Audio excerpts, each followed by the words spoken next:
Voici la nuit, l'immense nuit des origines, et rien n'existe hormis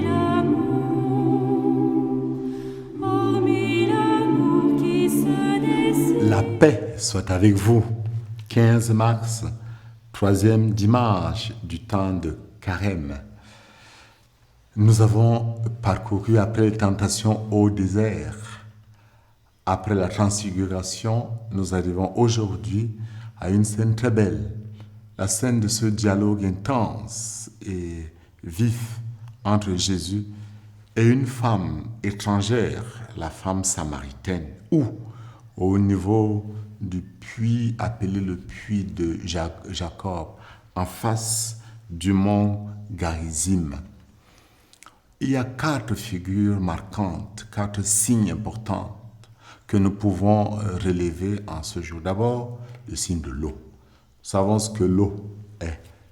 L'eau, c'est la vie, disaient les autres. L'eau au désert donne la vie. Et la vie part de l'eau. Nous l'avons appris. C'est autour de l'eau qu'il y a donc cette belle scène. Et Jésus, profitant de la demande qui lui est faite par la femme samaritaine, l'amène à découvrir la source d'eau vive. Et Jean dira dans son évangile qu'il parlait, n'est-ce pas, de l'eau vive pour ceux qui croiraient en lui. C'était l'Esprit Saint qui allait surgir de leur cœur. L'eau qui nous est donnée au baptême, c'est le signe de cet esprit, c'est le signe de la vie qui vient de Dieu. Il y a aussi le fameux mont Garizim qui s'oppose géographiquement et même rituellement au mont de Jérusalem. Les Samaritains, qui sont un mélange de peuples du fait de Nabucodonosor, qui avait mélangé un reste de paysans avec des peuplades importées partout pour détruire le culte qui était célébré en Israël. Alors, c'est resté. Donc, au nord, il y a la Galilée, au sud, il y a la Judée, et au centre, entre les deux, il y a la Samarie avec son culte, avec sa religion, qui n'est plus la religion pure juive. Et alors, il y a ces deux autels qui s'opposent, ces deux monts. Jésus précise très bien que le salut vient des Juifs, mais il indique un autre culte, le culte selon l'Esprit Saint. Il ne s'agit pas du spiritualisme, d'une religiosité qui n'a plus de rituel, qui n'a plus de lieu, qui n'a plus d'espace. Il s'agit plutôt d'une religion marquée par la puissance de l'Esprit Saint que nous invoquons et qui transforme et les oblats et nous-mêmes, qui est l'agent réel de consécration et qui est donc hors de l'espace et du temps. Voilà pourquoi l'Eucharistie est le lieu par excellence, la célébration de ce culte en esprit et en vérité. Il en est de même des actes de consécration qui sont faits au baptême, qui sont faits à la profession religieuse, qui sont faits à l'ordination diaconale, sacerdotale et épiscopale, où l'Esprit Saint transforme de l'intérieur. Mais il y a aussi un autre signe important, les Samaritains, là, qui viennent et font eux-mêmes leur rencontre avec le Christ. Jésus entre en dialogue avec les Samaritains, alors que la femme samaritaine dit très bien qu'entre vous, les Juifs et nous, il n'y a pas de lien. Mais Jésus entre en dialogue.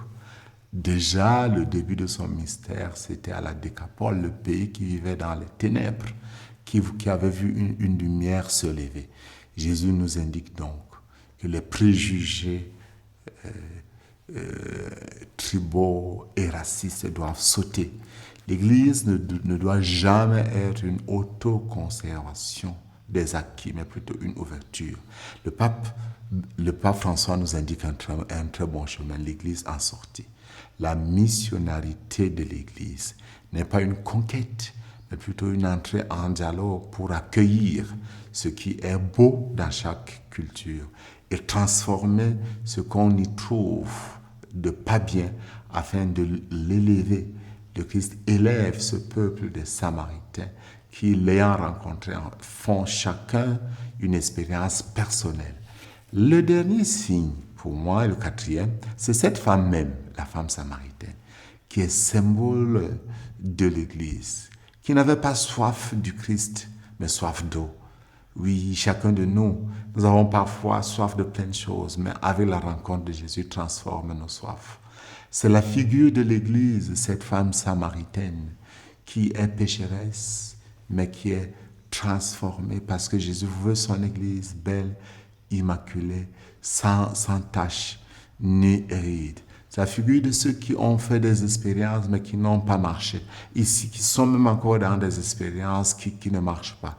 Et Jésus veut être la belle et unique expérience. C'est l'image de l'Église avec qui Jésus se fiance et se marie à la croix et donnant l'eau qui sort de son côté, cette eau qui nous purifie et nous étanche notre soif éternellement. En ce troisième dimanche du temps de Carême, prenons cette belle direction, n'est-ce pas, de la recherche de la vraie rencontre avec le Christ, la recherche d'une expérience personnelle, non plus basée sur ce que les autres nous ont raconté, qui nous ont permis de faire le premier pas, oui. Mais maintenant, nous devons, pendant ce temps de carême, chercher notre propre rencontre avec le Christ, dans un dialogue qui entre dans la lecture divine avec sa parole, dans le don qu'il nous donne de son Esprit Saint symbolisé par l'eau, et dans la consécration que nous subissons, qui nous transforme de l'intérieur. Qu'en ce saint jour, Dieu, dans sa bonté, vous bénisse. Au nom du Père et du Fils et du Saint-Esprit. Amen. Voici la nuit.